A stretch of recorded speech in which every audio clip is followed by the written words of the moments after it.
Welcome back, everybody, to your second match on the inaugural day of Gosuleague Season 4 action on this stream. I am your host, LD of dotacommentaries.com, and I am casting mousesports, facing off against ldEOTA, the Bulgarian squad. Not the old ldEOTA from the International 2, but the new squad, which has not been having much success so far at all. In fact, they have been losing the bulk of their matches, most of which are happening over in the Star Ladder. Mousesports, well, we can't really call it mousesports. Let's call it Bamboe +4. Czar, sort of the new black of the scene, or Holy Hexor as well. Just one of these players that we constantly see standing in for lots of teams, but never really finding a consistent long-term home. Pos and RMN are stand-ins from uebelest, and then Kensu, I believe I was just told by one of the Gosuleague admins, he is a player for Quap Top, which I suppose is the counterpart to Potom Bottom, although certainly not as accomplished. So, there you have it. Bamboe +4 versus ldEOTA, the new ldEOTA, the Bulgarian squad. And I'm excited to see this one. I have not really gotten a chance to cast either of these teams at all lately. I've watched a few games here and there for mousesports. I've seen ldEOTA in action maybe once or twice. But for the most part, especially with so many stand-ins, and ldEOTA does have one stand-in, Nike Sup is standing in for this game for them, so they don't even have a full roster. Hell, we could have a team of stand-ins. Maybe Bamboe should swap sides, and then we should play the match. But yeah, so I don't really know the teams that well, so we'll sort of see how they draft. So far, pretty standard bans all in all. Invoker first pick, there's a Prophet in the pool. That's got to be something that mousesports have their eye on. Of course, Rubick is available. Lycan, Darkseer, Naga all got banned. Sort of your three standard top picks in this version. Although, thank God, this version is we're about to say sayonara to it. I'm really hoping that the balance changes from 0.75 or 0.75B rather, as that was recently hotfixed, are released into Dota 2 sometime either later today or tomorrow. A man could dream anyway. Maybe that's why Valve hasn't been releasing that many new heroes.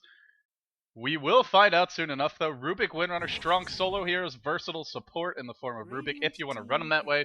And for ldEOTA, they go for their two big farmers early on, the Invoker, the Morphling. Expect to see some kind of support here to leave them options. Enigma is in the pool. And as far as junglers go, he's probably the best one left. No, they go for the Venomancer. They've already banned out TA, so they're just picking up this Venomancer for a strong support in the laning stage, give you some harassment, give you some counter push options, and a little bit of team fight, but mostly you pick up Venomancer for the ward. So the lanes are pretty wide open at this point. Morphling can solo mid, Invoker can do so as well. The Invoker, not really a good dual lane hero, but it can work if you have a support in the short lane doing some pulling for him. No real offlane here to speak of for this team, assuming that it's not a 1v1 matchup in that offlane. So a bit of a concern. I feel like ldEOTA has pretty much tipped their hand at this point.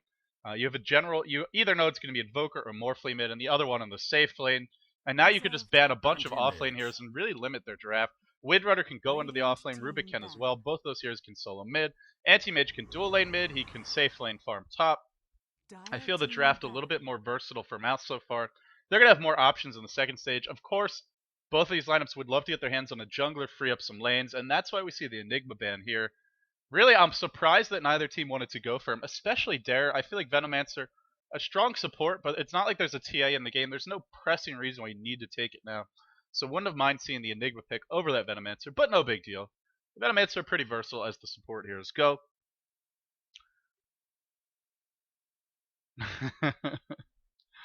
And now I'm just reading the stream chat now. I'm not sure if this is a good or bad thing, but apparently I caused someone to die instantly.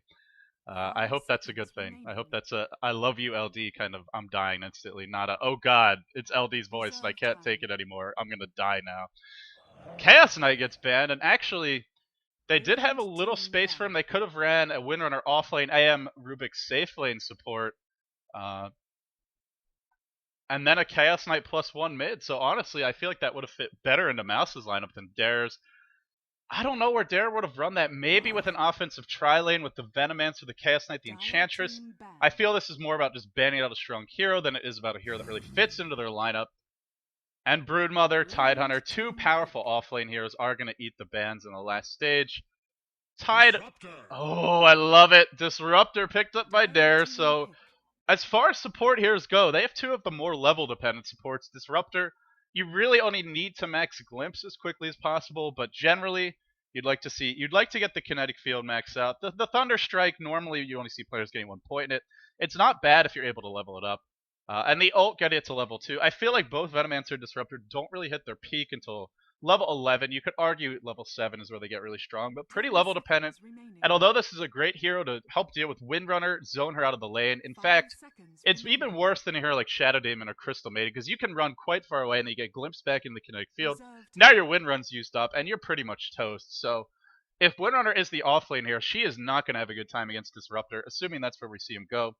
The one thing I will say, though, is their lineup right now, there's no jungler. So if they want to run, if they want to get a lot of levels, it's going to be hard to find them. That's the big concern for Dare. And Enchantress for mousesports. The only jungler left in the pool, Dare could have gotten their hands on her. And frankly, I feel like they needed this just to free up some experience. But it would have been a very squishy hero who offers you no crowd control, no way to really deal with the anti-mage, the Windrunner, in the later stages of the game.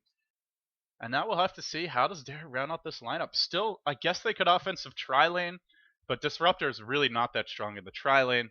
The kinetic field can be if you place it properly, but it's not reliable. Venomancer and Morphlane are pretty good as far as heroes in that situation go. So the laning options for Dare got to be a bit of a concern now if you're a fan of this team. And they may not have many fans now, but hopefully they'll do something exciting.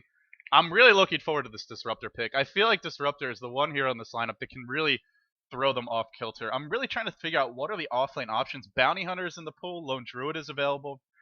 Beastmaster. I guess those are the top 3 right now that either of these teams could look to pick up. Actually, Nature's Prophet. How did I forget about this guy? But he has neither been picked nor banned by either team. And they're just going to ignore him. Dare, Sandcane is the pickup. Maybe they're going to run an Invoker solo mid and then a pair of dual lanes. Run an offensive tri-lane. I guess the other option is solo mid, Morphling, safe lane, Invoker. Offensive tri-lane with the Sandcane, the Venomancer, and the Disruptor. It could work. Another support, or not support hero, but maybe a 3 position for the team that needs a lot of farm, needs a lot of levels. So Dare really needs to have a good start at this game, or they're going to be in a world of trouble. If you get under leveled, if you give up a couple of kills, AM is going to free farm.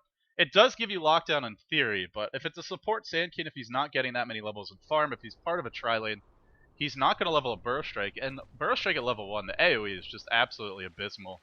He hasn't leveled it up yet, so I can't show you, but I will in a second. Either way, let's introduce the players. Zar, standing number 1, playing the anti-mage. Looks like he'll be pulled some regen by Sexybamboe, who is playing that hard support role. Looks like, or the secondary support, I should say, handling the Enchantress.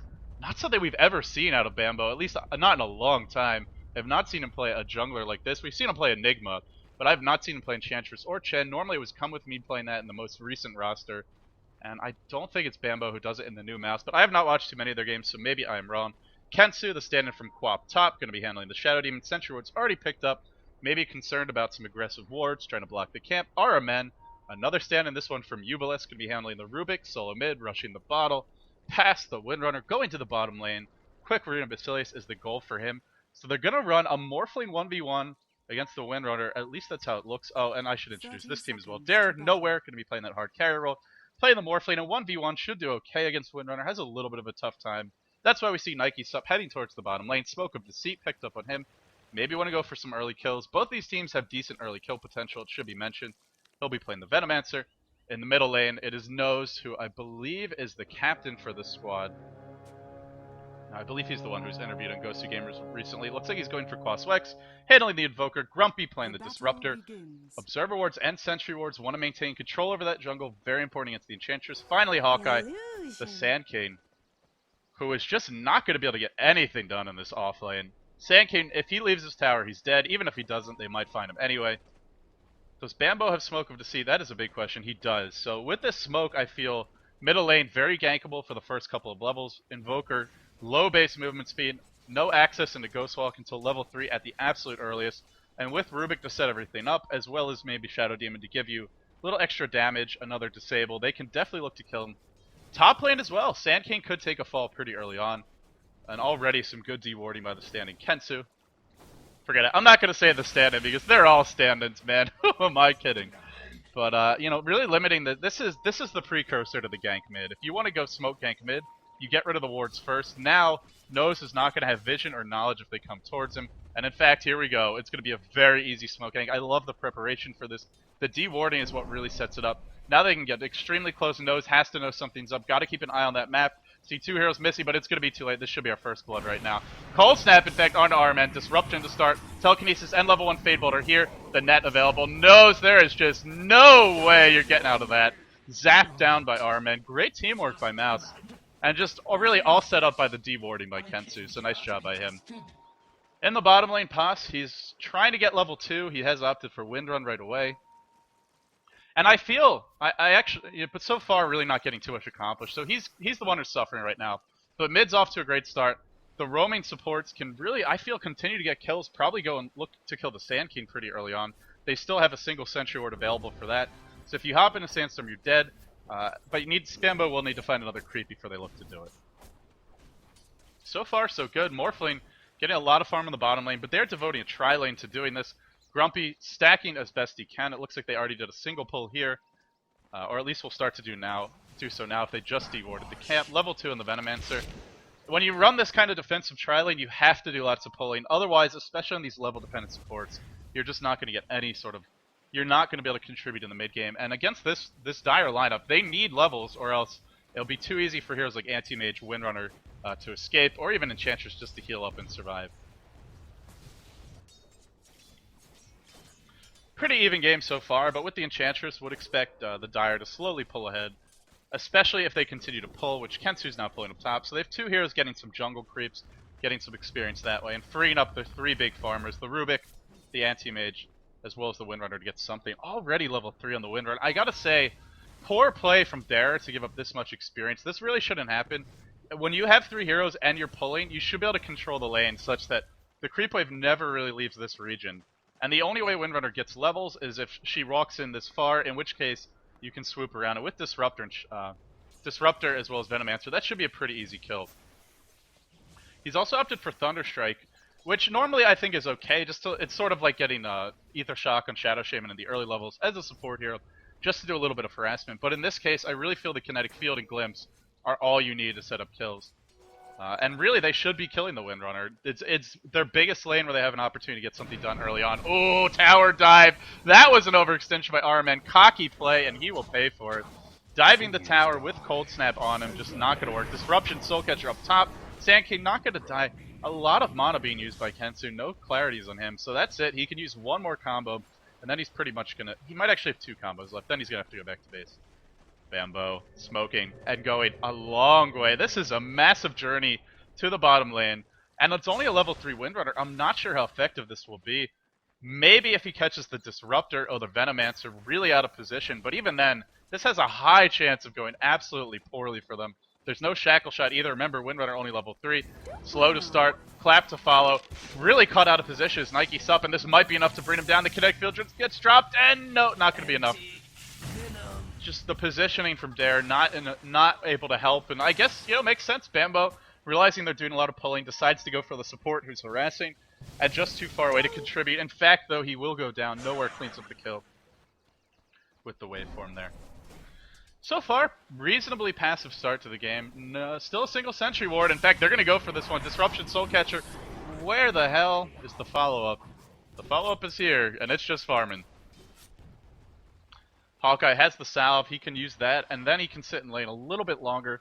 Generally, when you're an off-lane Sand King like this, you want to get boots right away just to help you survive. And it looks like that is what he's going to do. Not going to even walk to the side shot to pick them up, so he'll use the courier to ferry those out. Anti-Mage free farming in exchange for Morphling free farming. On paper, both of these heroes scale almost equally well into the late game. The big issue is going to be that Anti-Mage generally farms faster. If you give him free farm, he'll rush the Battle Fury. And even a Morphling who's last hitting incredibly well is just not going to be able to keep up. So, not sure this is a good trade on the part of Dare. What they can do is get the Morphling up a couple of levels, maybe go for just some early game high impact items, and then look to team fight with your Quaswex Invoker, with your Sand King, only level 3 so far, but just a Burrow Strike can be quite a compliment to the team fights. But in a farm war, it's very dangerous to get into a farm war with this mousesports lineup overall. It's because the AM having such a fast start should be able to outfarm the Morphling in the end.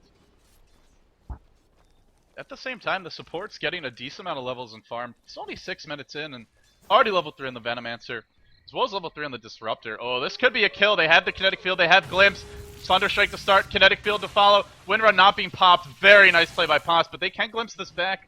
No follow-up, though. Not in range. Not going to go. Meanwhile, mid lane, it's Nose in a lot of trouble. Cold Snap, but one. Counter kill on Bamboo. Nice play there. Nose man's up, and yes, he dies. No, he doesn't get the experience, but hell, at least he got something. Great individual play by there. Cold Snapping the correct hero, the one the target was focusing. The tower was focusing in the midst of that kind of chaos. That is hard, just to click on the hero, let alone do it in a timely fashion. And I believe he was just calling the way that they set up a gank, or maybe trying to... Oh, they're going to find Windrunner, but little do they know, the support is here. Grumpy taking a lot of damage. Kinetic Field trying to keep him alive. Telekinesis throwing him up on the cliff, and he's got one tango. Got to eat the correct tree. Doesn't matter. He is toast. Nike sup, and he is dead.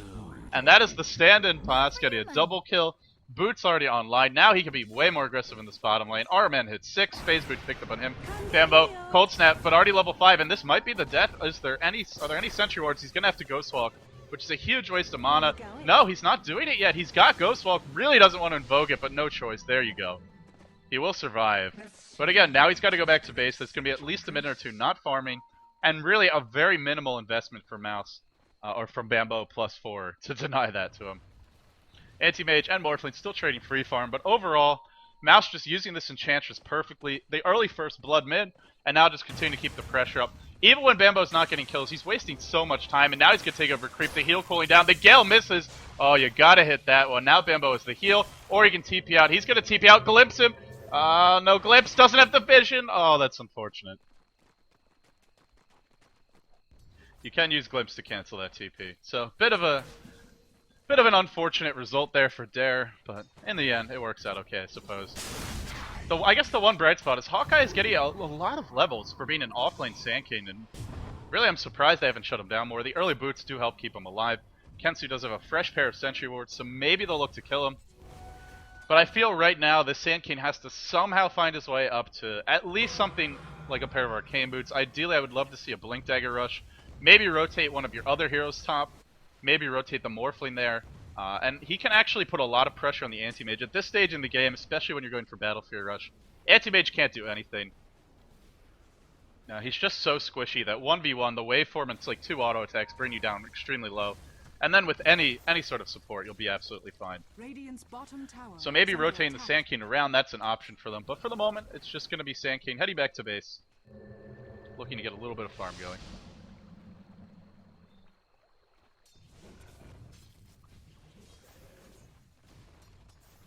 Very passive game. I mean, honestly, 8 kills, but it doesn't feel like it. It's only been a couple of engagements.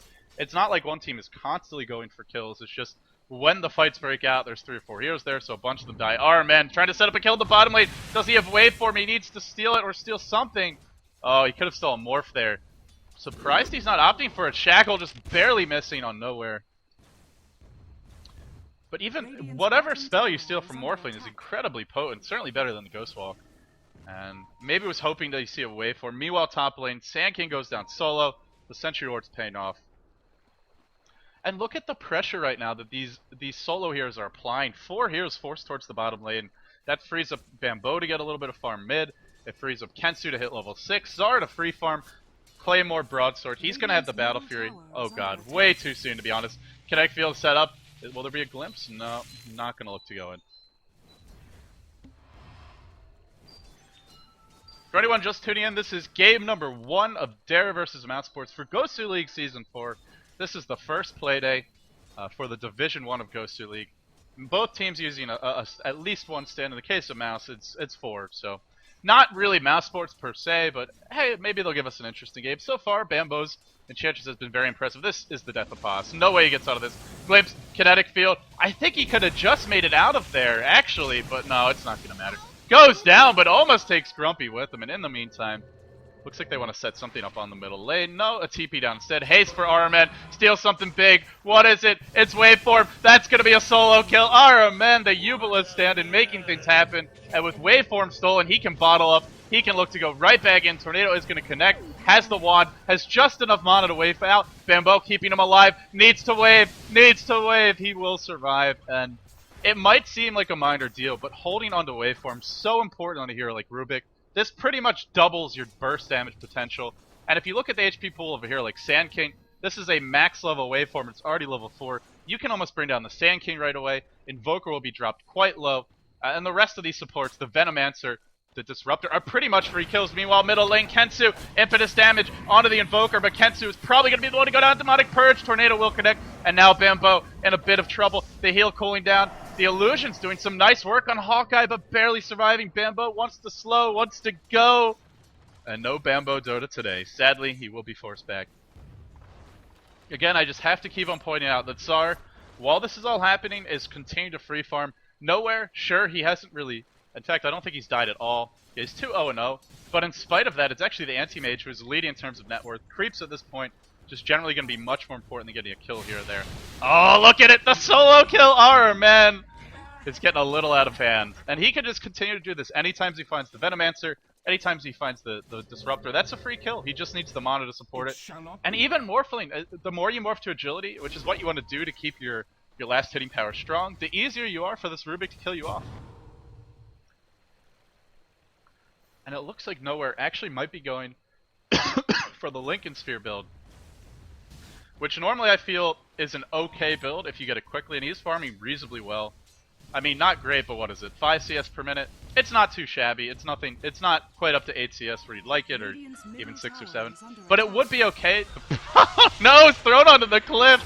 Can they look to go on him? No, the support comes in. He'll be okay. But no way out. He's trapped here.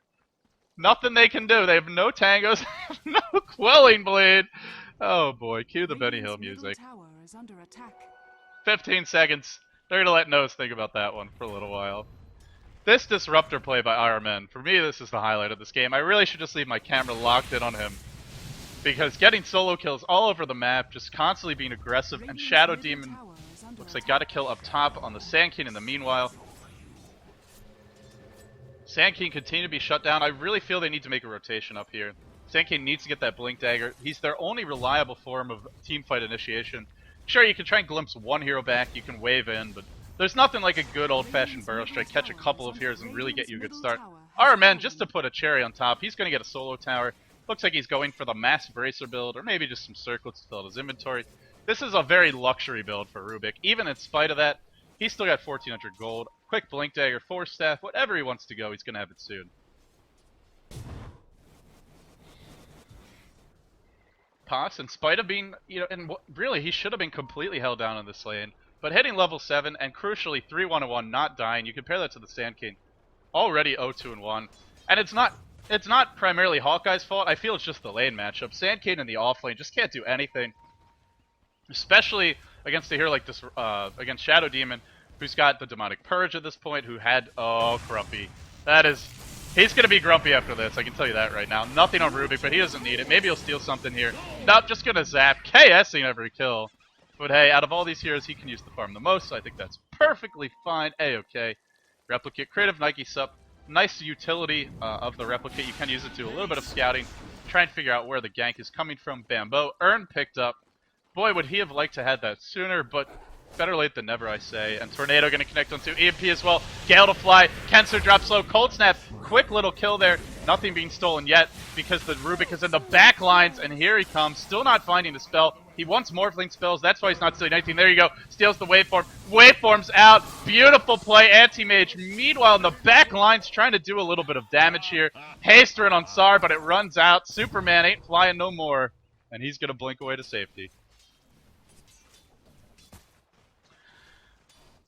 This Rubick play, just really getting out of control. What is RMN now? 5-1-2, stealing waveform constantly, and there's not much you can do as a Morphling. Honestly, what do? You don't use your waveform, then you just sit on morph stats. If he steals that, he's going to be very tanky. If you use waveform, then he can steal that too. And if you try, I guess you can cast Adaptive Strike, but realistically in these team fights, you need to be using your abilities. So it's just a matter of Rubick getting the early levels in farm and being tanky enough, survivable enough to walk in. Past 4 heroes, steal waveform, and then wave on out of there. It all goes back to the good start Bamboe gave him with that early smoke gank, and even before that, the dewarding. And Bamboe wants a kill. He wants a solo, but the wand pop, as well as the sandstorm, going to keep him alive. Here comes the cold snap. Here comes Nose, who wants to shut Bamboe down. There is still a heal. There's no way this kill is happening unless my eyes... No? Okay, there's no way this kill is happening. Alright, I think I'm safe to say that. And the aggressive ward's not too aggressive, but just trying to keep control over the runes here. I like this. The way they're playing, the more vision you have, the more easier it is for you to be aggressive. So overall, in spite of having 4 stand-ins, it's some sloppy play by Darius, some questionable lane decisions, but mostly just the Bamboe plus 4 stack playing quite well. And look at the damage from Bamboe. Will he ever miss up the hill? Earnshard should get the kill. In fact, he could turn right back around, but he's hoofing it out of there. I feel he could have had another kill, though he was quite low on mana. I think he had one more imp and an Earn Charge. That might have been enough, but he's just going to back off and play it safe. And meanwhile, our men feasting on the enemies behind enemy lines. Kill after kill for this guy. Continues to have a massive impact. And look at Czar, just left unattended. He chose to join a fight bottom. I don't even know if that was necessary. Probably could have just stayed. He got the haste run, and that's why we saw him there. But during that time, he might have been able to knock down 1, possibly 2 towers. Still, look at the farm on this guy. Not quite 10 CS per minute, but it's not far off either. I want to say it's about 8 per minute at this point.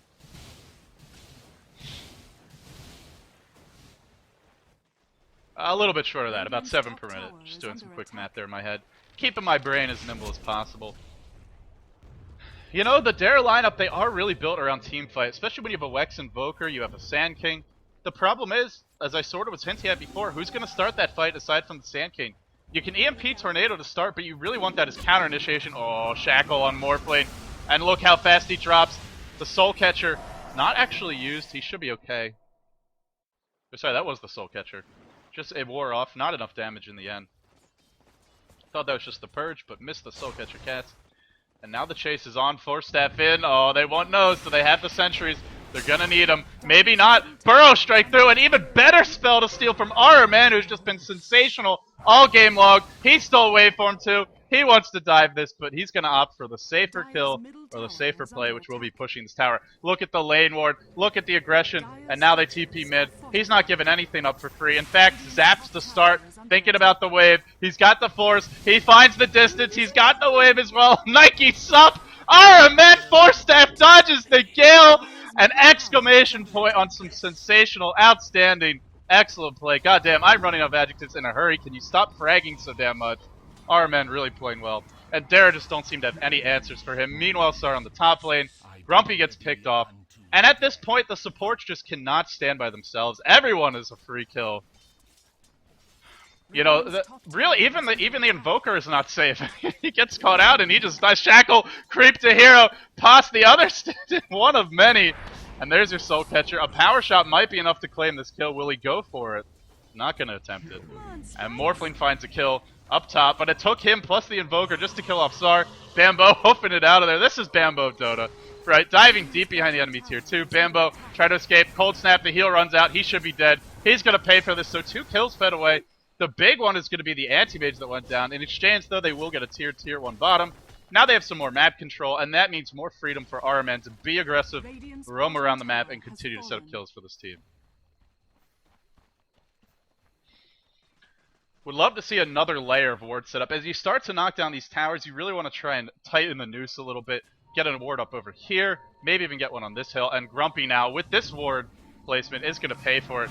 Purge and wave and dead. And too easy. Really too easy. I feel giving Hawkeye that off lane, it was bound to fail. It's just not a lane Sand King can win. But aside from that, in fact, he's going in. He stole a Burrow Strike. Oh, goodness. This is the worst spell to give to Rubick, and now shackled up. Hawkeye will fall. Hawkeye will not get that Blink Dagger for at least the next 10 minutes, the way this game is going, if ever. And by then, the Anti-Mage is going to have a Manta. He's already too tanky. I do like this item choice, though. Nowhere has opted for BKB. He knows his team needs to fight. They need his presence in these fights. They cannot win fights 4v5. They're not built the way that this Bamboe plus 4 lineup is. And, well, you can't leave the tower. Nike sup. Once you leave the tower, you're dead. He's going to pay. Too easy, really. And it just feels right now like mousesports, they wanted to play aggressive, and they've been having their way all game long. And guys, let us not forget, it all started with something as simple as a ward. Tornado to set things up. EMP to follow. Bamboe might go down. He will. Nice counter initiation there. 4 heroes for this. They need to make something big happen. 4-step in. Burrow Strike just out of range. The glimpse back in. Pass able to win run his way out. The 10-second BKB charge was used. They got to get more kills. That was not enough to justify a 10-second BKB. I think they should have this with one more Cold Snap, Thunderstrike as well. There's your Cold Snap, but the mech to keep him alive, and he just keeps on running. He just keeps on running. Wind Run pop, but the waveform will find him. And now it's Sar. Silenced, and then just going to blink away. Do they have a glimpse? No mana, and also cooling down. Anyway. So much aggression. You know Bamboe's picking and sort of running, calling the shots for this team because my lord, nowhere has a replicate up, but not able to use it. They do have glimpse, maybe should send someone back. Anti-mage ult repeatedly canceled by the Cold Snap, and he's going to be forced to blink away onto the high ground, try to escape. Now Bamboe caught off on his own. Oh, Mouse, 2-hero, Burrow Strike by RMN, zapped as well, needs to steal something else pretty good. He wants to hold on to the Burrow Strike. It is probably the best spell in the game to steal for Rubick, as far as non-ultimates go anyway. RMN trapped up in the kinetic field, but he's got a Burrow Strike, he's got a zap, and he's going to find one. He's going to maybe find more, continues to chase. Grumpy, hoping it on either 4-step at 1 second. 4-step into the Burrow Strike. Here we go, no, he stole the wards. Oh, no Burrow Strike shenanigans, but Grumpy's dead anyway. RMN beyond godlike, 12-1-4. Is this Dandy smurfing? I mean, Jesus. This is painful to watch. And the courier even dies. Oh no.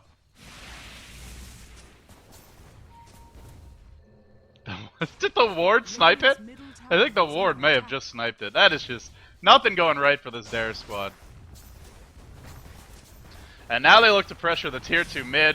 Disruption onto the allied hero just to create some more Windrunners. An army of Windrunners just mauling away on this tower, really.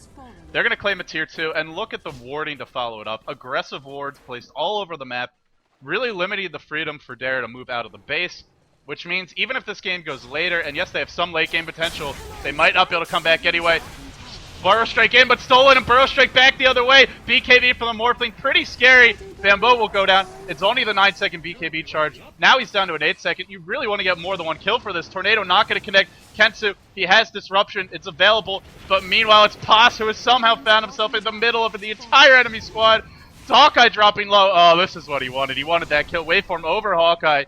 Nowhere, fortunately, on his team, or that would have been a kill. But here comes the Burrow Strike from Rubick. Again, finding 2. Oh my goodness, out of control. Sar finally gets bored of farming, decides to join the fight again. Mantle Styles pop, this should be a double. Power Shot comes through as well. And now the blink in. Anti-mage ult, execution style. Nose will go down. They're diving the fountain. Did Hawkeye buy back for this, or is he just up there? Oh, he survived. He survived with about 10 HP, TP'd out to the fountain. So he'll make it out of here, but small consolation. When you create this much space for an anti-mage and he is allowed to free farm all game long and you're winning 4v5, there will come a point where anti-mage decides to stop farming, where he decides to show up to the fights, and that's pretty much going to be where you just can't stand against him. They have such a good teamfight lineup, but they just can't execute it properly because they don't have the items to do and the levels to do so. Disruptor, we're 24 minutes in, he's still only level 8. He's so squishy that he's lucky if he gets off his combo, and even if he does, it's the chances of him actually landing a kinetic field or static storm multiple heroes so small when you don't have a Sand King to Burrow Strike to set up the team. The one thing I would really like to see from Bamboe +4 is actually go for Roshan. They've had the map control for a decent amount of time. They have the damage. It's a blink dagger for the Rubick. Just a look at the cleave. Hawkeye slowly being chipped away upon. I would love to somehow see Sar keep on pulling creeps back over here until Hawkeye dies to the cleave, but he'll Burrow Strike out. Oh my god, I'm having the craziest case of deja vu, but there you go, it's gone now. I feel like I saw that movie before and the Sand King somehow died. But he's okay. He will live, guys. No deja vu here.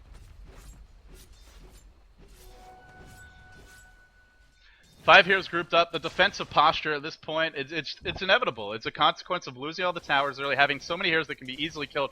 RMN has an Invis rune in the front lines, looking for that 2-hero Burrow Strike. Gonna Burrow Strike in just for Grumpy, and immediately brought down, assassinated, but Bamboe drops low to the Cold Snap. Burrow Strike, this time from Sand King, who says, "What's up, Arman?" But Arman says, "What's up? I'm out of here, bro."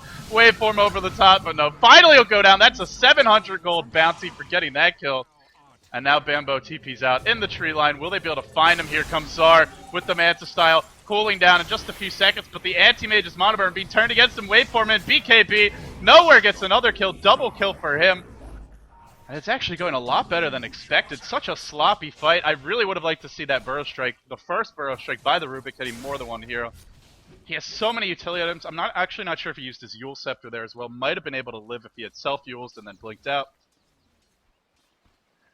Probably just playing a little greedy there. Wanted to get a multiple hero Burrow Strike, then have your utility items up for later in the fight. But it worked out okay.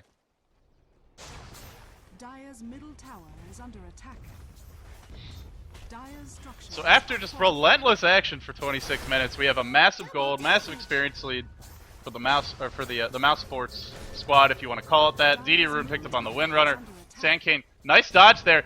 Maybe he'll go for the courier, in fact. Meanwhile, Nike Sup is going to take a fall. He's going to go down. Hawkeye dropping low, shackled to a tree. Has the Burrow Strike. Wanted to Burrow Strike up onto the hill, but I don't believe you can. Oh, he TP's out anyway. What a play by him. No's taking a lot of damage. He'll be okay, though. Anti-mage. No, maybe not. Okay, he'll live. Sar had the ult. Maybe just got fogged there at the last second. Reaver picked up on him now. Getting close to that Heart of Tarask. This is a waste of time for Sar. Doesn't have the damage yet, but here comes the creep wave. They're going to look to go high ground. The Sand can't have any sort of utility item to set things up. They do have a Force Staff on the Invoker, so maybe you try and channel Epicenter and Force Staff the Sand King in. I think that's probably the best chance of success, but look at Armin! Cheeky little bugger. Blinks in and immediately steals. And now Yule's up in the air so that he doesn't get hit by the EMP. Steals the Burrow Strike using that Blink Dagger perfectly. And now Sar going to chop away on the tower. Did pop the... Oh, sorry, that was a Disruption Illusion. Shackle on 2. Power Shot will connect as well. Do they want to go? One wants to go. That's Bambo. You see him painting. He wants in. The rest of the team says, we ain't throwing this one. We're going to play it nice and slow. And the siege continues. They still have the mech, multiple Force Staffs, the Yule Scepter, the Heart coming soon. It does feel like there's just no way they can bring down this Anti-Mage.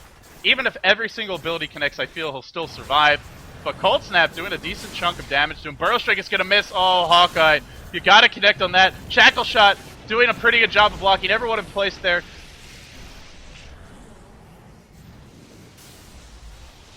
And then they back off for the moment. The Tornado hits on 3. The EMP as well. Doesn't matter at this point, though. Just too many mana regen items. And just too much base mana pool. EMP Tornado.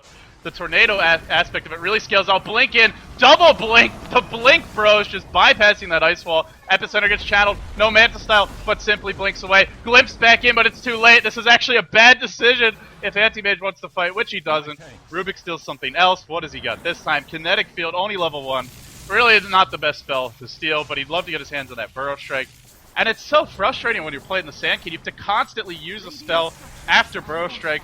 Just one extra thing to have to worry about whenever you're playing against a Rubick who's this bad. And now, RMN could look to steal it. He is going to steal it. Yes, he is. Oh, God. Too much. Burrow Strike in. Nike Sup. Overwhelmed, overrun, and brought down. Now the army of Anti-Mage Illusions, thanks to the Shadow Demon and the Manta Style, going to bring that Rex down. It's just a relentless brute force effort, and finally dares Cry's uncle. They've had enough. We're headed to game number 2. Ladies and gentlemen, Bambo +4. Looking pretty good. BKB, nice shots there on the Shackle Shot. Not going to matter, though. Hawkeye will fall instead, taking the bullet for President Hawkeye. Or, excuse me, President Hawkeye. President Nowhere. Not much of a name for a president, I gotta say. So this is a best out of 2 format, guys. The way that it works is if one team wins 2-0, then they'll get more points. It's a round-robin format for Gosuleague. I believe it's 2 points for a win, 1 point for a tie, and 0 points for a loss. It might be 3-1-1. I actually don't know offhand, but either way, more points for a win than for a tie. So there's still something to play for in this game too, and we'll see who actually can take that coming up soon. But that will wrap it up for game number 1. As soon as we get our final scoreboard, for the good staff at dota-academy.com. We can have these stats logged, and I'll tell you, I think Armin is pretty happy about that. Sar, popping the Manta, trying to dive the fountain. No more kills for you. Waveform back out, nowhere. Bold play, my friend. Bold play. The throne finally falls. Bambo +4, or Absolite, I guess, as they want to be known. They take the game 31-16, but it felt a lot worse than that. 2 minutes to go, according to our trusty admin, Captain Crunch, and then we will be back at you with game number 2 of Mouse vs. Dara. So ladies and gentlemen, don't go anywhere. Game 2 coming up soon. For anyone who's wondering who I am your host, LD of dotacommentaries.com. You've been watching the Gosuleague Season 4, and we'll have the deciding, or maybe deciding, game number 2 of Dara vs. Mouse coming your way in a jiffy. Stay tuned.